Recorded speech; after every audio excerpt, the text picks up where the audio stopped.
ഇതാണ് രാവിലത്തെ view. Actually നമ്മൾ ഇന്നലെ രാത്രി ഏകദേശം 11-12 മണിയോട് കിടന്ന് രാവിലെ എണീറ്റ് ട്രക്കിങ്ങിന് പോവാണ്. ഓക്കെ, അപ്പം ഇതായിരുന്നു നമ്മുടെ റൂം. അപ്പോൾ ഇവിടുന്ന് രാവിലെ എണീറ്റ് നമ്മളിപ്പോൾ കുളിച്ച് റെഡി ആയിട്ടുണ്ട്. അപ്പോൾ ഇവിടുന്ന് വീട്ടിൽ നിന്ന് നോക്കിക്കഴിഞ്ഞാലുള്ള വ്യൂ എന്ന് പറഞ്ഞാൽ ഇതാണ്. ഒരു അടിപൊളി, എന്താ പറയുക, നമ്മളീ പണ്ട് നമ്മൾ സ്കൂളിലൊക്കെ പഠിക്കുന്ന സമയത്ത് നമ്മളൊരു ചിത്രം വരയ്ക്കുമല്ലോ, 2 മല, ഒരു സൂര്യൻ, അതിൻ്റെ ഇടയ്ക്കൊരു വീട്, അതാണ് ഈ മഡ് ഹൗസ്. അപ്പോൾ എന്തായാലും അടിപൊളി വ്യൂ ആണ്. ഈ ഒരു സൈഡിലായിരുന്നു നമ്മുടെ സ്വിമ്മിംഗ് പൂള്. അപ്പോൾ നമ്മൾ ഇന്നലെ രാത്രി സ്വിമ്മിംഗ് പൂളിലൊക്കെ ഇറങ്ങി അവിടെ ആയിരുന്നു നമ്മുടെ ക്യാമ്പ് ഫയറൊക്കെ സെറ്റ് ചെയ്തിരുന്നത്. അപ്പോൾ ക്യാമ്പ് ഫയറൊക്കെ ചെയ്ത് പിന്നെ എന്നിട്ട് നമ്മൾ രാത്രി ഒരു ഏകദേശം 12 മണിയോട് കൂടി നമ്മൾ കിടന്ന് ഇപ്പോൾ രാവിലെ ഒരു 7:30 മണിയൊക്കെ ആയപ്പോൾ എണീറ്റ് ഇനിയിപ്പോൾ നമ്മൾ കാപ്പി കുടിച്ചിട്ട് ഇവിടുന്ന് നമ്മൾ ജീപ്പ് സഫാരിക്ക് വേണ്ടിയിട്ട് ഇറങ്ങാൻ പോവുകയാണ്. എങ്ങനെ ഉണ്ടായിരുന്നു യാത്ര? എങ്ങനെ ഉണ്ടായിരുന്നു ഇങ്ങോട്ടുള്ള യാത്രയൊക്കെ? അടിപൊളിയായിരുന്നു. പിന്നെ സ്ഥലം വേറെ ലെവല്. അടിപൊളിയല്ലേ? ഞാൻ ഒരിക്കൽ ഇവിടെ വന്നിട്ടുണ്ട്. അപ്പോൾ ആ ഒരു എക്സ്പീരിയൻസ് വെച്ചിട്ടാണ് ഞാൻ വീണ്ടും ഇവിടെ പ്രിഫർ ചെയ്തിട്ട്, ഇവരാരും വന്നിട്ടില്ല, അപ്പോൾ ഇങ്ങോട്ട് ഇവരെ കൊണ്ടിങ്ങ് പോകുന്നത്. എന്തായാലും വന്നത് അടിപൊളിയല്ലേ? മഡ് ഹൗസ് ഒക്കെ എങ്ങനെയുണ്ട്? മഡ് ഹൗസ് സെറ്റാണ്, അടിപൊളിയാണ്. പിന്നെ മഡ് ഹൗസിൻ്റെ റേറ്റും കാര്യങ്ങളെന്ന് പറഞ്ഞാൽ ഒരാൾക്ക് 1700 രൂപ. അപ്പോൾ ഇതിനകത്ത് കോംപ്ലിമെൻ്റ് ആയിട്ട് വരുന്നത് വെച്ചാൽ ഡിന്നറും ബ്രേക്ക്ഫാസ്റ്റും കിട്ടുന്നുണ്ട്.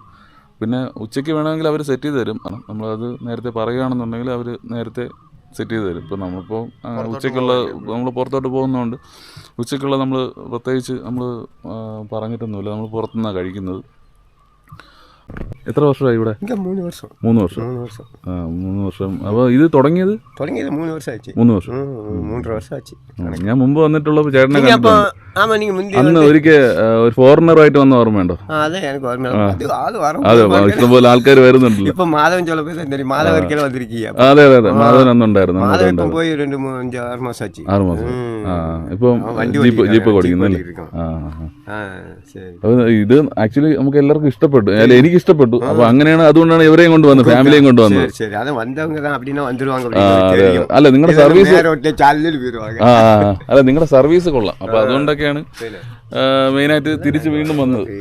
40 പേര് വന്നിട്ട് അങ്ങനെ പെരിയ പടായി പോകും. 40 പേരൊക്കെ പിന്നെ 40 പേര് ഏപ്രിൽ ഇല്ലാതെ പോലെ 40 പേര് തങ്ങിടുவோம். ഇവിടെ എത്ര രൂപ? ഇവിടെ 4 റൂം இருக்கு. எல்லாம் டபுள் பெட்ரூம் எல்லாம் 16 பேர், கரெக்டாக 16 பேர் தங்கலாம். குறிப்பாயிட்டு வந்தாங்கன்னா அதில் எக்ஸ்ட்ரா பெட்டு போட்டோம்னா அவங்களுக்கு 5-5 பேர். ഇത് എത്ര രൂപയാണ് ഒരാൾക്ക്? അത് 2000 രൂപ. ഇതില് 1700. അതിലും ഈ ഫുഡെല്ലാം വരുമല്ലോ? ഫുഡെല്ലാം വന്നു. അവിടെ താമസിക്കുന്നതിന് 2000 രൂപ ചാർജ് വരും ഒരാൾക്ക്. ഇങ്ങ ഒരാൾക്ക് 1000. ഓക്കെ. ശരി. അപ്പോൾ എന്തായാലും ഈ ഫുഡൊക്കെ എങ്ങനെയുണ്ട്? നല്ല ടേസ്റ്റ് ഉണ്ട്. ഇന്നലെ രാത്രി കഴിച്ചത് അതും അടിപൊളിയായിരുന്നു. ഇന്നലെ പൊറോട്ട, ചപ്പാത്തി, ചിക്കൻ കറി, സാമ്പാർ, ചമ്മന്തി, പിന്നെ ഇത് മുളകിന്റെ ട്രക്കിങ്ങിന് പോയിട്ട് സ്വിമ്മിംഗ് പൂളിൽ കുടിക്കാൻ ഇങ്ങനെ ഉരുട്ടി കളിക്കാൻ. ആള് എങ്ങനെയുണ്ട്? ഈ സ്ഥലം എങ്ങനെയുണ്ട്? ആദ്യം നിങ്ങൾക്ക് സ്ഥലം ഇഷ്ടപ്പെട്ടു? എനിക്ക് ഇഷ്ടപ്പെട്ടു.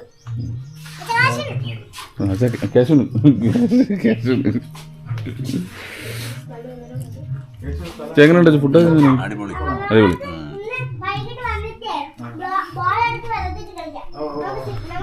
അപ്പോൾ നമുക്ക് കഴിച്ചിട്ട് ഇവിടുന്ന് അങ്ങോട്ട് ഇറങ്ങാം. അപ്പോൾ ഇവിടുന്ന് നമ്മൾ ഇറങ്ങി നേരെ നമ്മൾ മറയൂരോട്ട് പോവാണ്. അവിടുന്ന് ഒരു ജീപ്പ് സഫാരി നമ്മൾ പ്ലാൻ ചെയ്തിട്ടുണ്ട്. അപ്പോൾ അവിടെ ചെന്നിട്ട് അവിടുന്ന് ജീപ്പിൽ അവർ കുറച്ച് സ്ഥലങ്ങൾ കൊണ്ടുപോകും. നമ്മുടെ ഈ ജീപ്പ് എടുക്കുന്നതെന്ന് വെച്ചാൽ ആ സ്ഥലങ്ങളിലോട്ടൊന്നും നമ്മുടെ വണ്ടി കയറി പോകത്തില്ല, കുറച്ച് ഓഫ് റോഡും കാര്യങ്ങളൊക്കെയാണ്. അപ്പോൾ അതുകൊണ്ടാണ് നമ്മൾ മെയിനായിട്ട് ജീപ്പ് സഫാരി എടുക്കുന്നത്. പിന്നെ നമുക്ക് നമ്മുടെ വണ്ടിയിൽ കാണാൻ പറ്റുന്ന സ്ഥലങ്ങൾ നമ്മൾ ഈ ജീപ്പ് സഫാരി കഴിഞ്ഞതിന് ശേഷം പോയി കാണാം, അല്ലേ? അങ്ങനെ പോയി കാണാം. നമ്മളെ വണ്ടി ഇതാ കിടപ്പുണ്ട്. അപ്പോൾ നമ്മൾ ഈ ഒരു റോഡെന്ന് പറയുന്നത് ഇങ്ങനെ കയറി നമുക്ക് മേളിൽ കയറി പോകാൻ പറ്റും. അവിടെ ഒരു ജീപ്പ് കിടപ്പുണ്ട്. പക്ഷെ നമ്മുടെ വണ്ടി ഇത്രയും കയറ്റം ചിലപ്പോൾ കയറത്തില്ല. ചിലപ്പോൾ ഒറ്റയ്ക്ക് നമുക്ക് ഓടിച്ച് കയറ്റമായിരിക്കും. പിന്നെ നമ്മൾ വലിയ റിസ്ക് ഒന്നും എടുത്തില്ല, നമ്മൾ താഴെ തന്നെ വണ്ടി ഇട്ടു. അപ്പോൾ ബാക്കിയുള്ള എല്ലാവരും റെഡിയായി നിൽക്കുകയാണ്. അപ്പോൾ നമുക്ക് നേരെ മറയൂരോട്ട് പോവാം.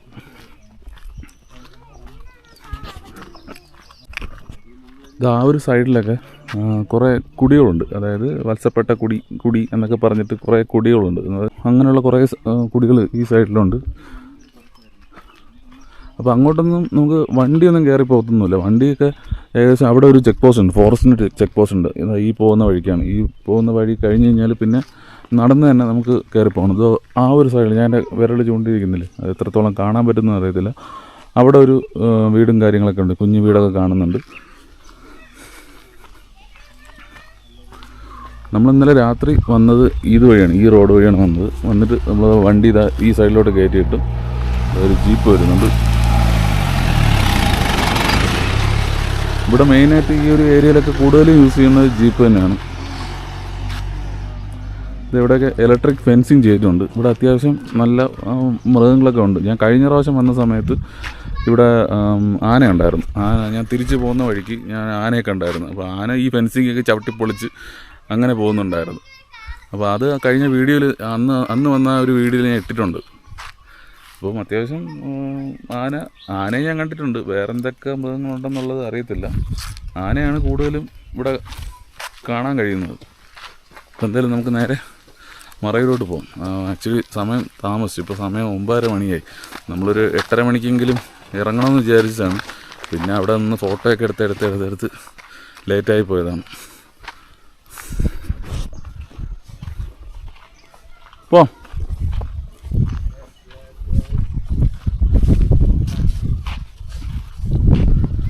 നമുക്ക് കയറാം.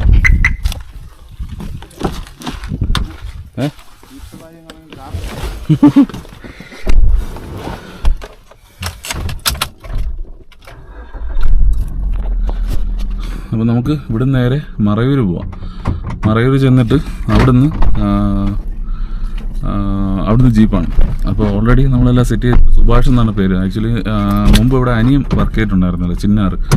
അപ്പോൾ അവിടെ വെച്ച് കണ്ടുള്ള പരിചയമാണ് സുഭാഷിനെ. അപ്പോൾ ഞാൻ അവനെ തന്നെ വിളിച്ചിട്ടുണ്ടായിരുന്നു. അപ്പോൾ വിളിച്ചിട്ട് ജീപ്പ് സെറ്റ് ചെയ്ത് തരാമെന്ന് പറഞ്ഞു. ഓൾറെഡി സുഭാഷിന് ജീപ്പ് ഉണ്ടായിരുന്നു, പക്ഷേ അവൻ്റെ ജീപ്പ് ഇപ്പോൾ മറ്റേ ടെസ്റ്റ് പണിക്ക് കയറ്റിയിരിക്കുകയാണ്. അപ്പോൾ അതുകൊണ്ട് നിലവിൽ സുഭാഷിൻ്റെ ഒരു കൂട്ടുകാരനെ അറേഞ്ച് ചെയ്ത് തരാമെന്ന് പറഞ്ഞിട്ടുണ്ട്. അപ്പോൾ കൂട്ടുകാരനായിരിക്കും നമ്മുടെ കൂടെ ഉണ്ടാകുന്നത്. അപ്പോൾ നമുക്ക് നേരെ അങ്ങോട്ട് മറയൂരോട്ട് പോകാം. നമ്മൾ സ്റ്റേ ചെയ്ത കാന്തല്ലൂരുള്ള ലെമൺ ഗ്രാസ് റിസോർട്ടിൽ നിന്നും മറയൂർ എത്താൻ വേണ്ടിയിട്ട് നമുക്ക് ഏകദേശം 14 കിലോമീറ്റർ സഞ്ചരിക്കേണ്ടതുണ്ട്. അങ്ങോട്ട് കയറ്റും.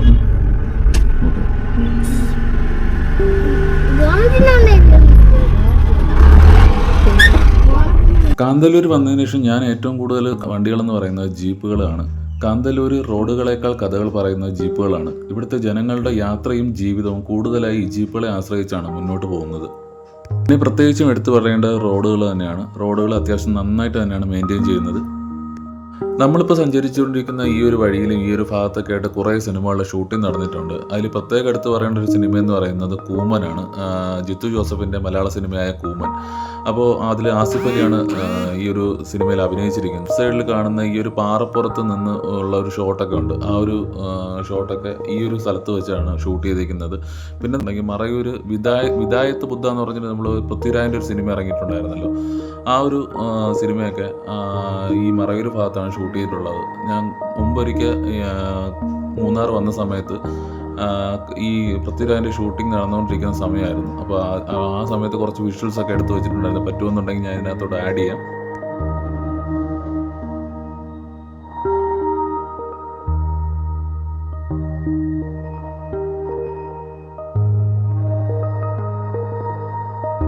അങ്ങനെ നമ്മൾ മറയൂർ എത്തി. മറയൂർ നമ്മുടെ വണ്ടി പാർക്ക് ചെയ്ത് നമ്മുടെ ജീപ്പിലോട്ട് കയറി. അപ്പോൾ നമ്മുടെ ജീപ്പിൻ്റെ ഡ്രൈവറിൻ്റെ പേര് അരുൺ എന്നാണ്. പുള്ളി ഈ നാട്ടുകാരൻ തന്നെയാണ്. അരുൺ മുമ്പ് അനിയൻ ഇവിടെ ചിന്നാർ വൈൽഡ് ലൈഫിലുണ്ടായിരുന്നു, ഫോറസ്റ്റിലുണ്ടായിരുന്നു. അതിപ്പോൾ മാറിയിട്ടൊരു 2 വർഷമായി. ഇപ്പോൾ പോലീസിലാണ്. വിഷ്ണു എന്നാണ് ഇതിൻ്റെ പേര്.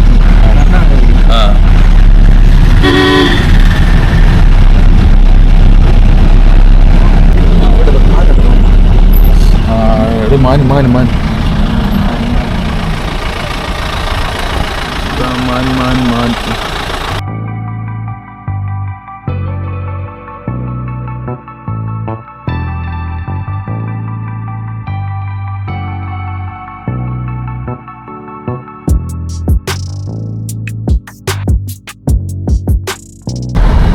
മിക്ക വണ്ടികളും നിങ്ങളെ യു പി എടുത്ത വണ്ടികളായിരിക്കും എല്ലാം.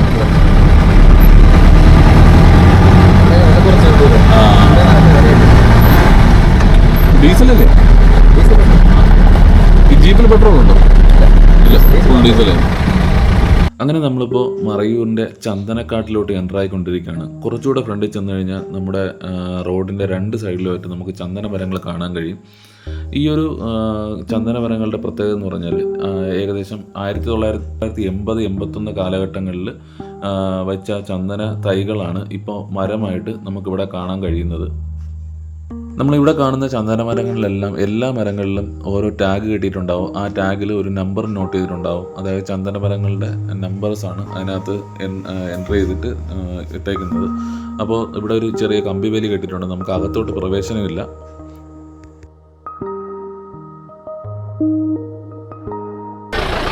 ഇവിടെ ഒരു ചെറിയ കടയൊക്കെ ഉണ്ട്.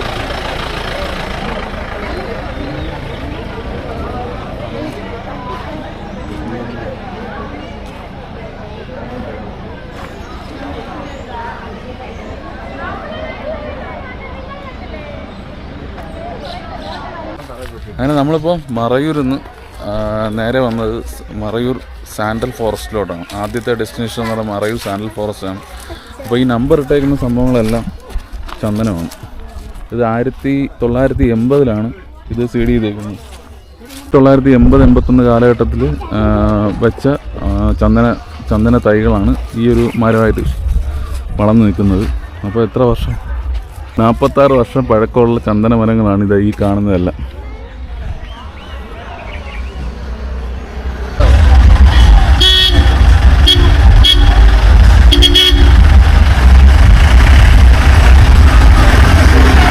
ഇവിടെ നേരെ പോകുന്നത് സർക്കാർ ബാങ്ക്. അത് ഇവരെ കാന്തല്ലൂർ റൂട്ടിൽ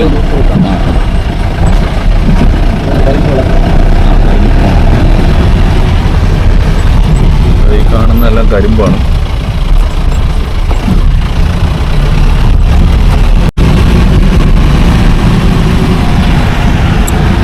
നമ്മളിപ്പോൾ ഈ പോകുന്ന വഴി എന്ന് പറയുന്നത് നമ്മൾ നേരത്തെ വന്ന വഴിയാണ്. അതായത് കാന്തല്ലൂർ പോകുന്ന വഴിയാണ്. നമ്മൾ നേരത്തെ ഇപ്പോൾ മറയൂർ വന്നിട്ട് നമ്മൾ റിസോർട്ടിൽ നിന്ന് നേരെ മറയൂർ വന്നു. മറയൂരിൽ നിന്ന് ചന്ദനക്കാട് കാണാൻ വേണ്ടിയിട്ട് ആ ഒരു സൈഡിൽ നമ്മൾ കറങ്ങിയാണ് വീണ്ടും നമ്മൾ തിരിച്ച് കാന്തല്ലൂരോട്ട് പോകുന്നത്. ഈ കാന്തല്ലൂർ പോകുന്ന മെയിനായിട്ട് ശർക്കര ഫാക്ടറി ഇതുണ്ട്. ആ ഒരു സംഭവം കാണാൻ വേണ്ടിയിട്ടാണ് മുകളിലോട്ട് പോകുന്നത്.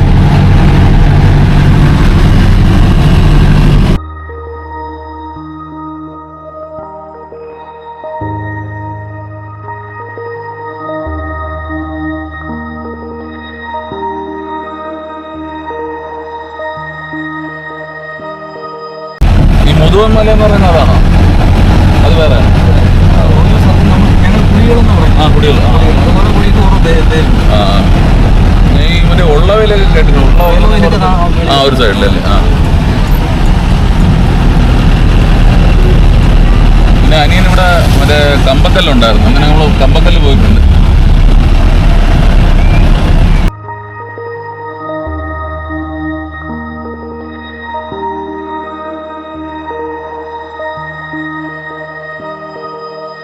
സാൻഡൽ ഫോറസ്റ്റ് കഴിഞ്ഞിട്ട് നമ്മൾ നേരെ വന്നേക്കുന്നത് മറയൂർ ശർക്കര ഫാക്ടറിയിലാണ്. അപ്പോൾ ഈ കാണുന്നതാണ് മറയൂർ ശർക്കര ഫാക്ടറി.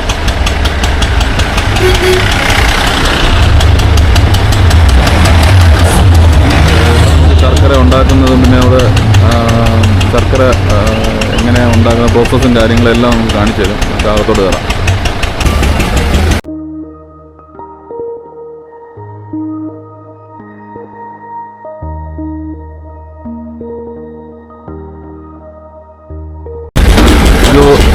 ജ്യൂസ് 20 രൂപയാണ് ഒരു കേക്കിന്.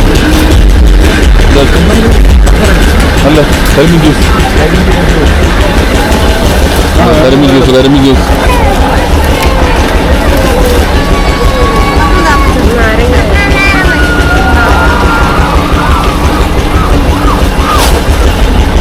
അതാണ് കരിമീൻ ജ്യൂസ്. ഒന്ന് കുടിച്ചു നോക്കാം.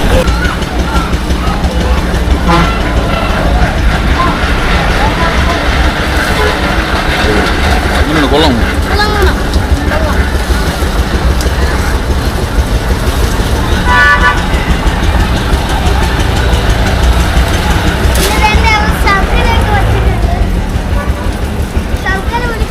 ഇത് ശർക്കര ഉരുക്കാൻ വേണ്ടി വെച്ചേക്കുന്നതാണ്. ശർക്കര ഉരുക്കാൻ വെച്ചേക്കുന്നു. അത് കരിമ്പിൻ ജ്യൂസാണ് വരുന്നത്. കരിമ്പിൻ്റെ ആ ഒരു ജ്യൂസാണ് വെള്ളം വീഴുന്നത്. ഇത് നേരെ ഇതിനകത്തോട്ട് വീഴും. ഇതിനകത്ത് വീഴ്ത്തിയിട്ട് ഇത് കത്തിക്കും. ഇപ്പം നിലവിൽ കത്തിച്ചിട്ടില്ല. ഇത് നിറയുന്ന സമയത്ത് കത്തിക്കും. കത്തിച്ചിട്ടാണ് ഇതിനെ ഉരുക്കി ഉരുക്കി ഉരുക്കി ഉരുക്കി ശർക്കരയാക്കി എടുക്കുന്നത്. ശർക്കര ആക്കി വെക്കണം. എന്നിട്ട് ആക്കാൻ വയ്ക്കും. ആ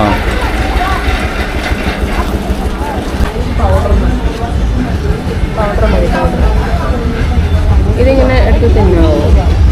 ഇത് ചോക്ലേറ്റ് ചക്കരങ്ങ, ഇത് ചോക്ലേറ്റ് ശർക്കര. ചോക്ലേറ്റ് സപ്പം. ജ്യൂസ് കുടിക്കുക. ജ്യൂസ് കുടിച്ചാൽ ജ്യൂസിന് ടേസ്റ്റ് കാണത്തില്ല. ഇല്ലെങ്കിൽ ഇത് കഴിച്ചാൽ ജ്യൂസിന് ടേസ്റ്റ് കാണത്തില്ല. ഇത് ചുക്കുമല്ലി, ചുക്ക് ശർക്കര. ഇതോ അച്ഛൻ മധുര കഴിയാൻ കഴിക്കണ്ടേ? ഞാൻ അറിയാതെ ഓർമ്മിക്കാതെ ആ സാധനം വാങ്ങിക്കുന്നു. എല്ലാം ഒരു ടേസ്റ്റ്. അല്ല ഇത് സംഭവം വെള്ളം ഇട്ട് കഴിയുമ്പോഴേ കറക്റ്റ് അറിയുള്ളൂ. കാപ്പി ഇടാനുള്ള ഇതെന്തിൻ്റെയാണ് കേട്ടോ? അത് നോർമൽ ശർക്കര. നോർമൽ ഇത് വാങ്ങും.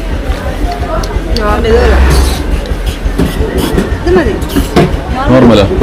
നോർമലാ? ചോക്ലേറ്റ് വേണം.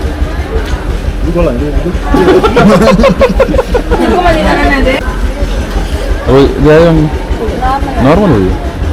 വെറൈറ്റി ഉണ്ട്. ശർക്കരയല്ല, അത് കറക്കണ്ട. ഇത് എത്ര കേട്ടോ പ്രൈസ്? ഉണ്ടോണോ പൊടിയാണോ? പൊടി പൊടി മതി. പൊടി മതി. പൊടിക്ക് വില കൂടുതലാണ്. പൊടിക്ക് വില വില കൂടുതലാണ്. എത്രയാണ്?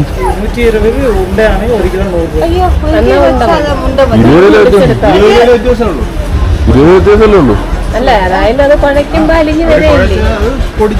ഉണ്ട ചേട്ടാ ഇത് ശർക്കര തന്നെയാണോ? ഇത്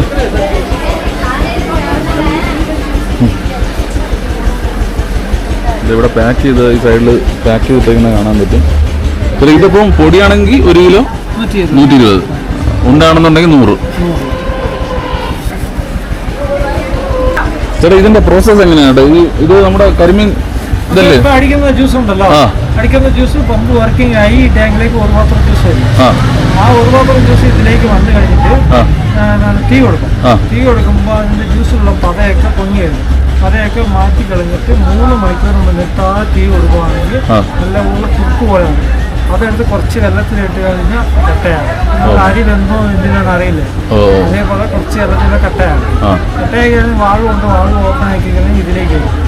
ഇവിടെ വലിയ അരിപ്പ് വെക്കും. വെച്ചിട്ട് അതിൽ ചടിച്ച് കളഞ്ഞിട്ട് തണുക്കുന്നത് ഡ്രൈ ആകും. ഡ്രൈ ആയി കഴിഞ്ഞാൽ പൊടി വേണമെങ്കിൽ നമ്മൾ പൊടി ഫുള്ളായിട്ട് തേച്ച് കട്ട പിടിക്കാതെ തേച്ചെടുക്കും. ഉണ്ട വേണമെങ്കിൽ കൂട്ടി വെച്ചിട്ട് നമ്മൾ അരിവെള്ളം വെക്കുന്നില്ല ചൂടോട് അതേപോലെ ഒട്ടി മതി. ജ്യൂസ് എവിടുന്നാണ് ഇതിന്റെ ഇത് പോയിരിക്കുന്നത്? എവിടെയാണ് ജ്യൂസിന്റെ ഓസ് പോയിരിക്കുന്നത്? എങ്ങോട്ടാണ്? എവിടുന്നാണ് ഓസ്? അവിടെ മിഷൻ ഓടിക്കൊണ്ടിരിക്കുന്നില്ല അവിടെ അപ്പുറത്ത്. അവിടെ കയറുമ്പോൾ ജ്യൂസ് അടിക്കുമ്പോൾ താഴെ വേലുണ്ട് ഗ്രീൻ കളർ ഡ്രമ്മിൽ. ആ ഡ്രമ്മിൽ നിന്ന് പമ്പിൽ പോയി പമ്പിൽ സംഭവം വെച്ചാൽ ഇത് മറയൂർ ശർക്കര അല്ലാതെ, ഒറിജിനൽ ശർക്കര അല്ലാതെ നമ്മൾ അല്ലാതെ ഉണ്ടാക്കിയെടുക്കുന്ന ശർക്കരയുണ്ട്. അപ്പോൾ അതാണ് പറയുന്നത്. ഇവർ ഇത്രയും ഈ രീതിക്കുള്ള ഈ ഒരു കരിമ്പ് വെച്ച് ഉണ്ടാക്കിയെടുക്കുന്ന ടോട്ടൽ 400 കിലോ മാത്രമേ ഉണ്ടാക്കാൻ പറ്റുള്ളൂ. പക്ഷേ ഈ മറയൂർ ശർക്കര എന്ന് പറഞ്ഞിട്ട് ഇങ്ങനെ ഡ്യൂപ്ലിക്കേറ്റ് ശർക്കര കിട്ടും. അപ്പോൾ അത് തമിഴ്നാട് സൈഡിൽ കുറച്ച് ശർക്കരയും കുറച്ച് കരിമ്പ്, കുറച്ച് പഞ്ചസാരയും പിന്നെ അമോണിയൊക്കെ ചേർത്തിട്ടാണ് അവർ ശർക്കര ഉണ്ടാക്കുന്നത്. അപ്പോൾ അത് ഡ്യൂപ്ലിക്കേറ്റ് ശർക്കരയാണ്.